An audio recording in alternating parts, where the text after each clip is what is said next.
welcome to episode 6 of the Rails, Ales, and Old Towns Europe Travel Podcast. Today we're off to Greece with one of my oldest friends, Chris Kramer. Chris and I met back in college, bonding over our love of 90s alternative rock music and all things St. Louis.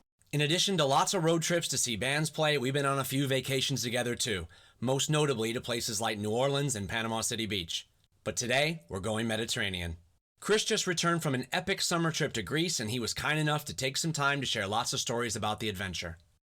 From record stores and rooftop restaurants in Athens, to Cretan architecture and catamarans off the coast of Santorini, we cover a lot of ground. And Chris dishes out a few travel tips along the way.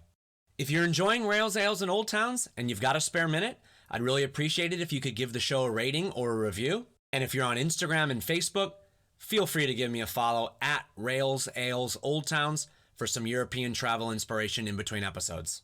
Enjoy the episode, guys. Mind the gap between the train and the platform. All right, so without further ado, let's welcome in to the podcast one of my oldest friends. We've been kicking it since the Clinton administration, Chris Kramer. What's up, Scott? How are you, man? Glad we could make some time to catch up. So the reason we're talking today is I want to hear about this Greece trip that you went on. It looked sensational. And, you know, as avid listeners of the podcast will note, on episode 1, on my dream trip to Europe, one of the 3 places I haven't been was Greece. So I'm living vicariously here. The driver for this thing was taking a family trip. We had my mother-in-law. We kind of went for her 70th birthday, and my wife and my sister-in-law kind of planned this trip so she could see the part of the Peloponnese in Greece where her ancestors are from. And then their dad is also Greek American, and his people were from Crete. So it was pretty cool, like in a 2-week period, to be able to do this nice combo of like a big capital city with all this history, and then kind of like these smaller towns, and then the typical kind of touristy stuff that we tacked on at the end, like going to Crete and Santorini. So you flew into Athens. Yeah. So I guess we'll just get the stats off the top. How long was the trip? 12 days there, a day of travel on either side. And where were the destinations, like the overnight stops? So we went to Athens. I think we were in Athens for 2 nights, so parts of 3 days. Then we stayed 1 night in a town called Nafplio. It's not really a town, kind of like probably a small city, for a night. Then we did 2 nights in Kalamata with some day travel kind of throughout those couple of days. And then we drove all the way back from Kalamata back to Athens, because it was tough to get a flight from Kalamata to Crete. And that was kind of the next step in the trip. So it wasn't bad. Like a drive back to Athens was maybe like 4.5 hours or 4 hours. So not crazy. We had a van, and so that, you know, and a local driver. So that helped a lot. And then we flew from the Athens airport to Hania, Crete, which is like the big city in Crete. And we were there 3 nights.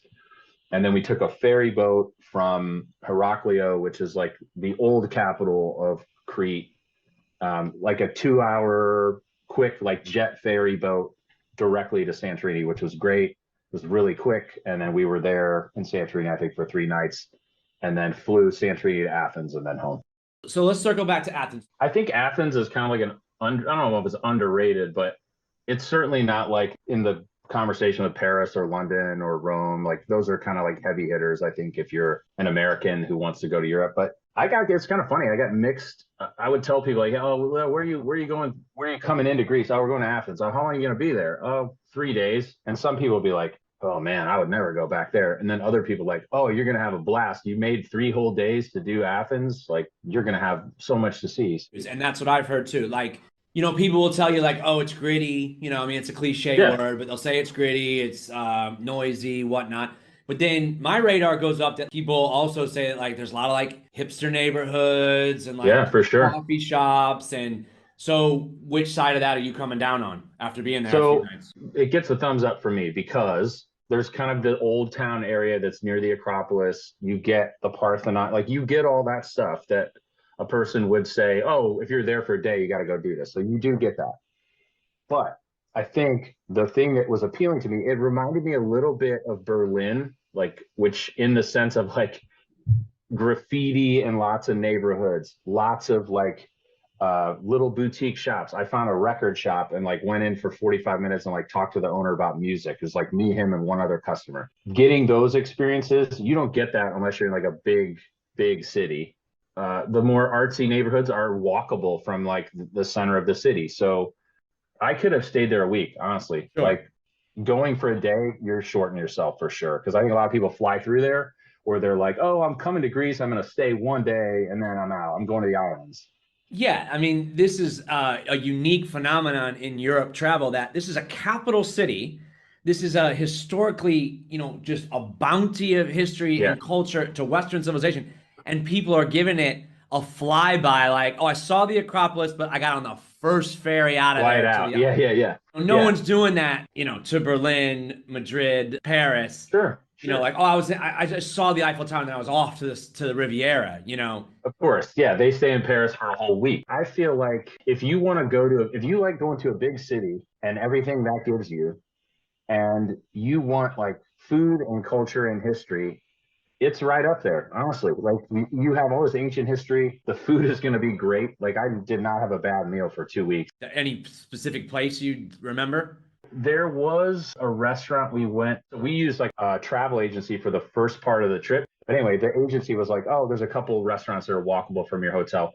There was like a place we ate one night that was like the old tavern of Pira or something. It felt like an old cobblestone street, like up an alley, and then you climb a set of stairs to the roof of a building, and you're literally having Greek food sitting on the rooftop, looking at the Acropolis, all lit up at night. My wife's family was raving like the moussaka they had there was better than any moussaka they'd ever had in America. So Yeah. the Greeks know how to make Greek food. Yeah, surprisingly, yeah. It seems they invented it. They invented democracy and their own food that traveled around the world. The two places like Athens and Crete, I think, was the best food of the trip by far. We'll get to that. We'll get to that. Yeah, Yeah, because I've heard that about Crete. Now you guys did something. You did not just jet off to an island right off the bat. So you right. explored the Peloponnese. Yeah, so that was all by car, and the places we stayed, we kind of strategically picked cities and towns that kind of worked us west from Athens into the Peloponnese and south. And each day we would hit up like two sites usually with like a lunch break in between. Greeks are eating at 3 p.m., which is a struggle for this American. I was like, man, noon rolls around, I'm ready to eat. So that was an adjustment, like lunch at 3 o'clock and dinner at 10 p.m. The big thing was seeing like some of these ancient ruin sites. My wife's mother, she had roots in Sparti, which is kind of the central city in Sparta, and everyone will know like the home of the 300 and Leonidas, and so like that was definitely a spot to tick off like for their own kind of personal reasons. They did find a church in like one of the suburbs where they think maybe some of their relatives were probably baptized. So like that was a cool experience. I think like it would be unique to if you had any like ancestral connection to Greece, I would recommend, so, that's something you should make time to do. But yeah, like the Peloponnese was churches, ruins, old like outdoor theaters. We visited this theater called Epidaurus, I think, which is the classic thing where, my teenage kid would stand on the lowest part, which was the stage, and like just talk at the bottom you and I are talking at, and you could be in the last row at the top and hear it absolutely clearly. Like the acoustics were crazy. So yeah, it was a little bit of variety. And the other thing about Greece, there's so many layers of people who've invaded the place, and it has persisted for so long. You would visit places in the Peloponnese, and I'd have to ask, like, now give me like what era are we talking about here? Like, 'cause some of this stuff is pre-Parthenon, like Bronze Age, fourth or fifth century BC. And then you visit some other place that's like, oh, this is a Byzantine Empire. This is like after the fall of Rome. This is from the year 1000 AD. In an hour's drive from somewhere, you could be looking at something from, the 5th century BC all the way up to some preserved church from 1300 from the Ottomans who invaded. So when you were in the Peloponnese, did you brush the coast at all? Like were you in this Kalamata? Is it? Yeah, Kalamata is on the water. That was the last city where we stayed before we went back to Athens to kind of continue the trip. And What Kalamata was was, that like? I mean, I know their work in the olive industry, but I don't know much about the town. Yeah, so the place, let's see, we were there 2 nights. I mean, the olive oil, yeah, of course, is like world famous. The place we stayed was right on the water. There are some beaches in Colorado, but I mean, they're certainly like walkable from the city center, but I don't think like they would sort of say like don't go out of your way to necessarily hit up that beach unless you did not have another, trip to the islands planned. I feel like that city was kind of like it felt like a medium-sized city. The food was generally pretty good, some walkable areas for sure. They kind of had like a promenade or like a boardwalk on the water, which was cool, like lots of hotels and restaurants right along the waterfront. So you could just sit out if the weather's good, it's the kind of place where if you like staring at sailboats and having people bring you food, you're going to be really happy with that. Okay. There weren't. I didn't feel like there were as many in city attractions that I would want to do, but it could have been that we had just like walked so many cobblestone paths and ruins that we were just sort of like, yeah, bring me a cocktail and let me just look at the water. It felt more like kind of a working city or like kind of Yeah, less. for sure. Yeah, like the places like Nafplio where we went, those were definitely like, oh, this is the quaint old town. It is by the water. We went to some places where it was just your typical little alleys and little shops. Like we saw one night, I think it was in Nafplio, some dance competition, like out on a stage near the water. It just happened to be going on. And it's just like, oh, it's locals. Like they're having their probably high school dance competition outside. So that was kind of, yeah, it just felt like it wasn't like super touristy. Did you end up checking out this dance competition for a little bit? Yeah, we stood in and watched for a little while. They had like spotlights and like, big stage lights and the whole thing. So we got our tour guide knew a woman that owned like a gelato shop. Like she was from Italy, but like put down roots in Colorado and just so we like went there, got some gelato and like walked around, watched some of this dance competition, and then we ended up at like a cocktail bar at the end of the night. Our guide was like, I'm gonna leave you here. You'll find your way back to the hotel.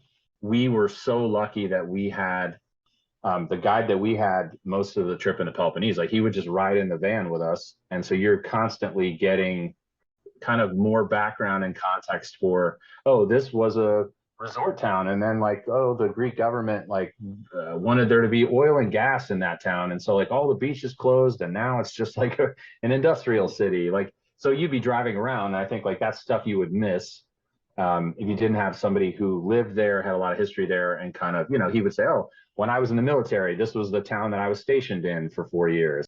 I absolutely would not have opened my eyes to as you're driving past it if you don't have somebody giving you kind of some local insights and the history of the places for sure. Do you want to give them a shout out? Yeah, so the agency we used is called Antelope Travel. The guy we had that we really enjoyed is this guy named Yosef. He was the best. Never done anything like that, but I mean, it would be, I've done day tours and, things like that. But yeah, I can only Yeah. imagine the insight somebody like that's bringing to you over a week. He would say, where do you guys have a dinner reservation? No, no, we don't. He's like, okay, let me call this place and see if I can get you in. Like, because he can speak fluent Greek, he can ask all the right questions. So that absolutely helped. Or he would go, oh, you're going to go here. Don't go there. Ah, Like you're wasting your time. It's a tourist trap. If you like, oh, you want fish? This is the place to go for fish in this little town that we're happen to be stopping in. Let's go set you up. So that like felt, wow, we're calling an audible here, but some of those meals ended up being like the classic, like appetizers, fish, digestive after a meal, like all the hummus and pita you could want and cucumbers. Those were some of the best things that were just like, oh, let's call an audible because maybe the guide knows a place that he's been to. That was really cool because you kind of feel like, oh, you're doing it on the fly. that sounds amazing. After a proper experience in Athens and the Peloponnese, now you're off to the islands.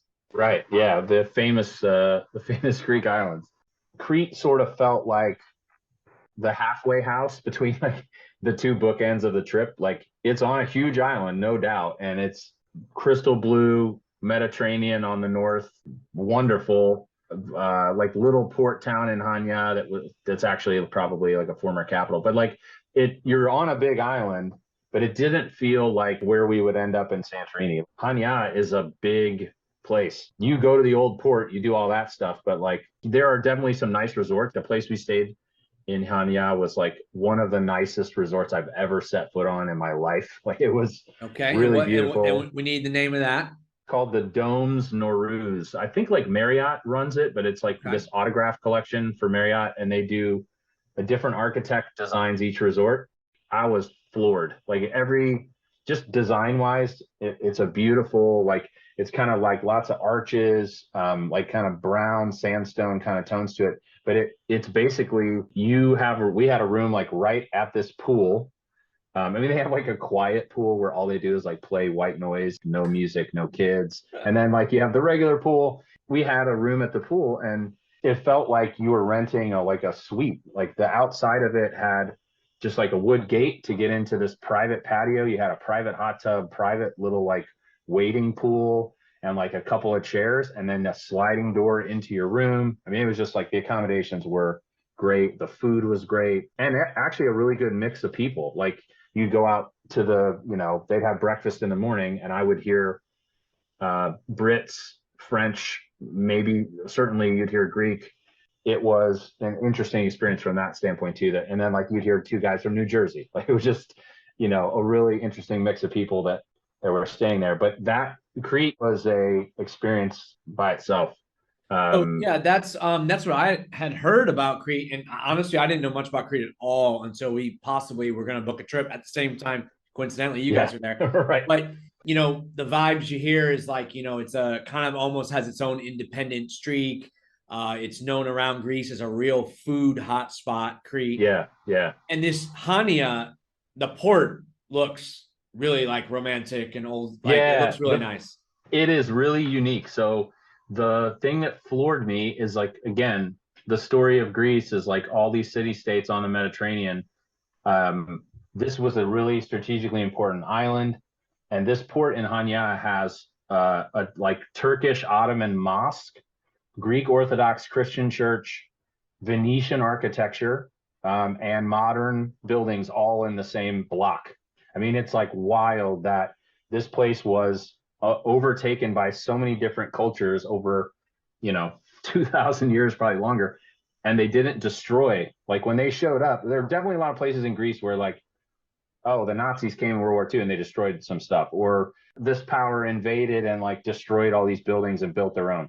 But in Hanya, like the port was kind of this great microcosm of, well, here was this big island and it changed hands so many times, but literal artifacts of those periods are still like on display. And you can just stand there and look. Like Yeah. we were out on a sailboat one day and just look across this port and the sections kind of to either side of it. And you're just like, wow, this lighthouse is like a Turkish lighthouse, and here's a mosque, and then here's like an Italian, this Venetian row of homes. Like it was just really wild to see um, all in one place these layers of different cultures and all this history.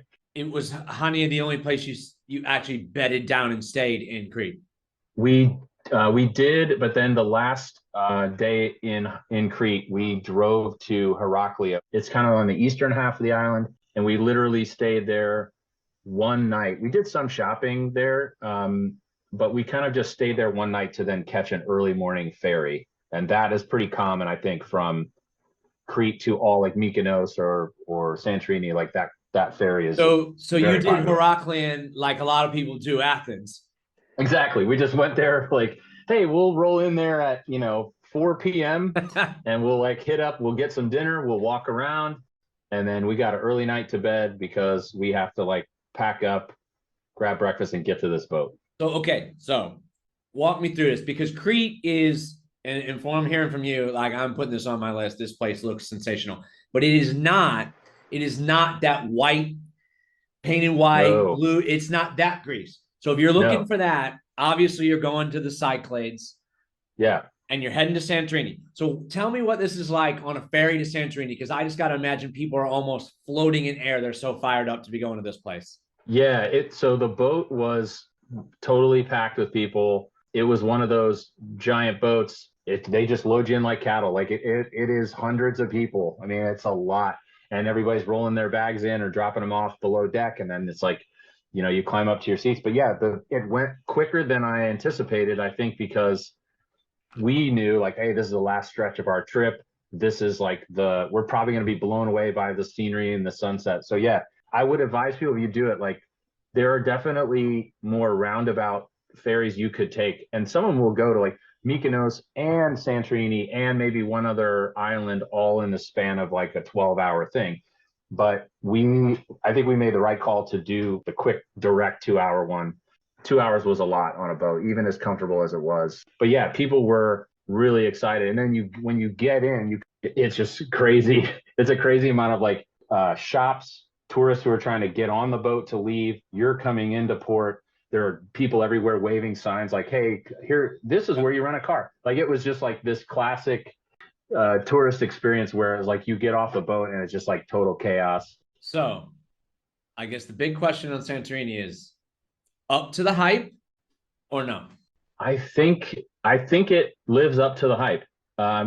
If you want that classic Instagram moment of like the whitewashed architecture and the blue domes, you're gonna get that there. There's probably things you can avoid. Like there are places you can go and get those shots that are not as crowded.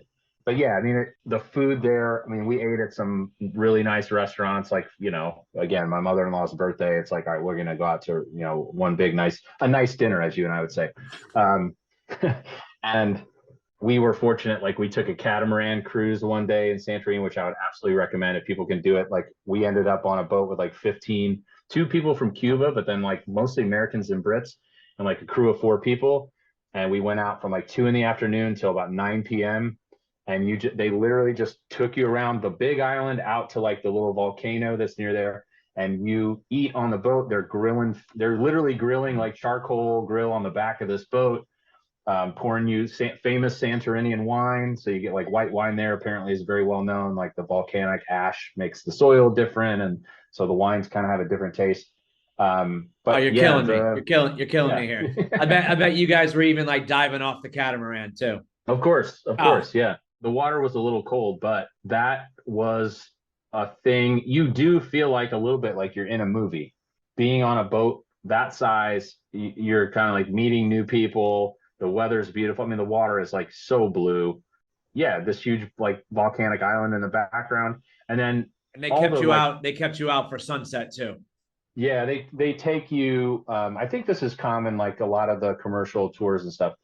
They take you facing north to like the northern tip of the island right as the sun is coming down into the water. And you look around, there are probably like 10 boats kind of all anchored in the same spot because it's like this is the perfect sunset, this is the time of day.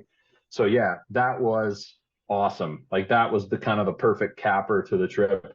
And the very last day we went to a beach club that was called Seaside Santorini, and that was kind of like your classic.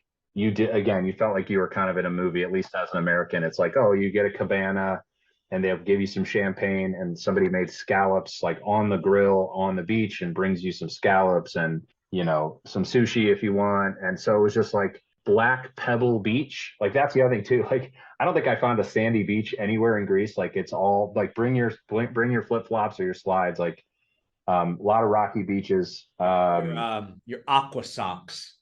Yeah, exactly. If you have a pair of those, bring those.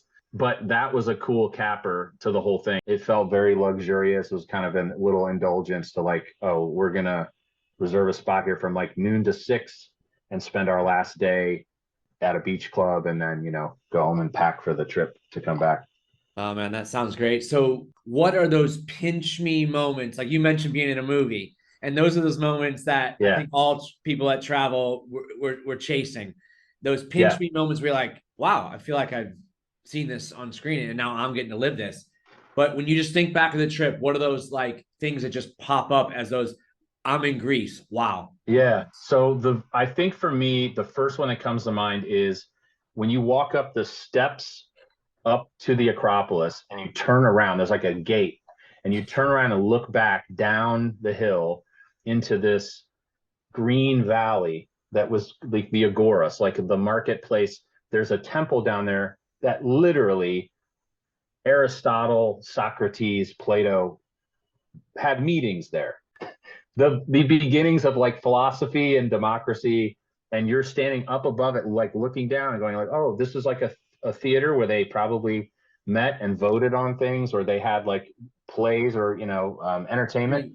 Like to stand there up on a hill, look down at that, and then this huge view of the city was mind blowing. Like it brought my mother-in-law to tears. Like it was, you feel like you're seeing the place where if you're from a country that sort of values democracy and that's like, it really is like it's a joke among Greek people, but like that Big Fat Greek Wedding movie is true, that like, oh, the root words of the stuff in medicine and politics and science, like a lot of the words come from Greek words. Some of those basic ideas came from that place near that hill. Wow. 3,000 years ago. And then I would say just all the moments on the water, being out on a sailboat or being out on a catamaran, like those didn't feel like experiences you get in America, period. I mean, you can go to Mexico, you can go to Florida, you can go to San Diego, go out on the Pacific Coast, you go to Hawaii. That felt very exotic. You did feel like, oh, you are having this like Mediterranean vacation that you would see on like White Lotus. It was like, it was very like, I definitely had this moment where I was like, oh, I feel like I'm on a TV show. So yeah, Santorini definitely gives you that feeling. And then I guess, like I mentioned earlier, some of it was just the little moments that aren't planned. Like that's why those are the things that hook you, I think, to wanting to travel more, is the restaurant you didn't plan to visit that was really good, or like I said, getting to talk music with a guy who loves music at a record shop, and we're sitting there talking about like Nigerian funk music from the 70s for a half hour. Like when you get little moments like that where you come across like somebody else you have something in common with, that's the little moment I think that you will take away too, is like, oh, that I'm on the other side of the world and I'm having a really genuine moment with a stranger. Yeah, I was going to ask you that next. So who are the people that jump out just real quick when you think of the trip? This the guy in the record store? The guy in the record store for sure. This place was called like I want to make sure I get it right. It's like Underflow Records, I think, in Athens. I definitely remember him. Our tour guide, Joseph, like when you spend a couple of days with somebody in a van, like you get to know their backstory and their history and where their family's from. And then I would say there was a guy and his nephew who took us out on their sailboat in Crete. And like, again, you're spending hours with them. The one guy like taught my sister-in-law how to sail, basically. He was like, sit here, look up here, keep this between the V's on the mast. And like, I'm going to teach you how to catch the wind. The Greek people are notorious for their hospitality. They're like that. Greek Americans are like that generally. And I found it to be like, to a person, people, it goes a long way. When they find out you have Greek heritage, it opens a lot of doors probably for us. But if you knew a little bit of the language and you were open to like trying a particular food that's from that region, or try the olive oil or try the wine, they're really proud of it. So I think like that's really something I will remember too, for sure. Yeah, it sounds great. And then, so then now that you look back as well on the trip, what are the best meals and drinks that you remember? Like, what are the things so like? I was telling you about this mastiha. This is a spirit that they kind of serve as a digestive, like after a meal. They'll just bring it to you some places, like without asking for it. When I smell it, I smell like a menthol cigarette. It's the best way I can describe it. But it tastes sweet. Like if you like ouzo, but you don't like the licorice anise flavor, this will hit all the right notes. Like it's kind of sweet and piney, I guess, is maybe the way I would describe it. And what's it called? Mastiha. It comes from a tree called the mastic tree. I think that's where they get the name of it. But it's just like a clear, like low alcohol digestive, and they would give it to you in like a little baby shot glass with like one small ice cube, and you would just kind of like a palate cleanser or a digestive after a meal. And that was like, I'd never heard of it. My wife's family had never heard of it. That was like something brand new, and I brought a bunch of it back with me because I kind of fell in love with it.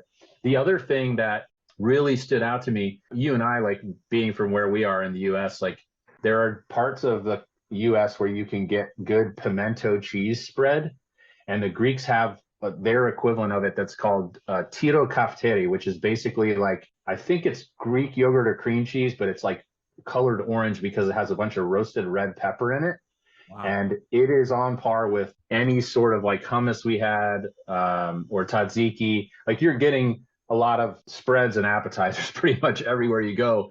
Often, again, without asking for it, like they're just going to bring you some pita bread and something to dip it in. But this tiro kaftiri was like the perfect amount of like cheesy and spice. And I just ended up like after I had it one lunch, I was like, this is awesome.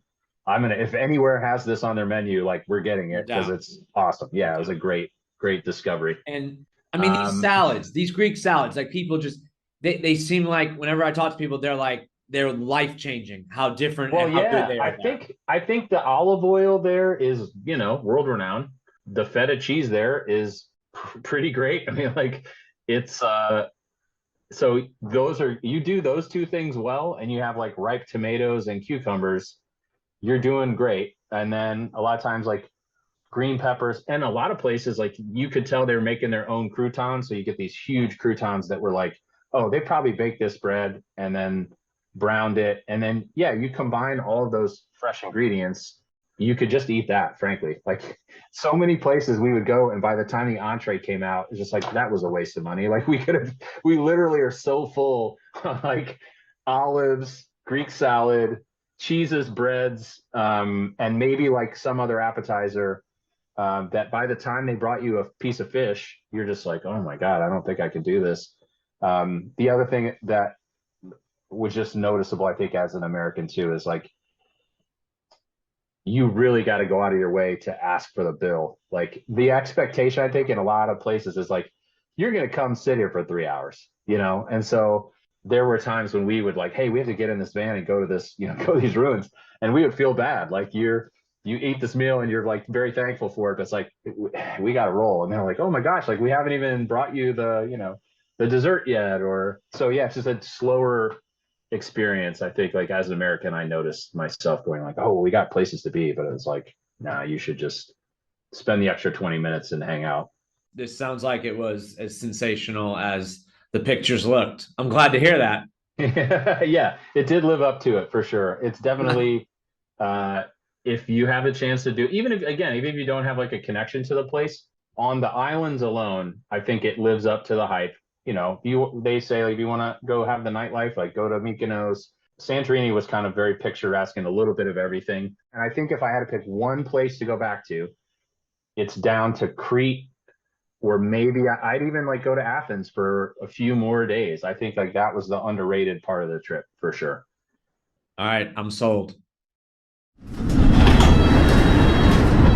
Mind the gap between the train and the platform. This is. Well, that's a wrap on today's episode. I hope you enjoyed it and are as excited to get to Greece one day soon as I am. At the link in the episode description, you'll find a few more details on some of the places that we talked about, including that rooftop restaurant in Athens with the views of the Acropolis. Thanks again for listening, and see you on the next episode.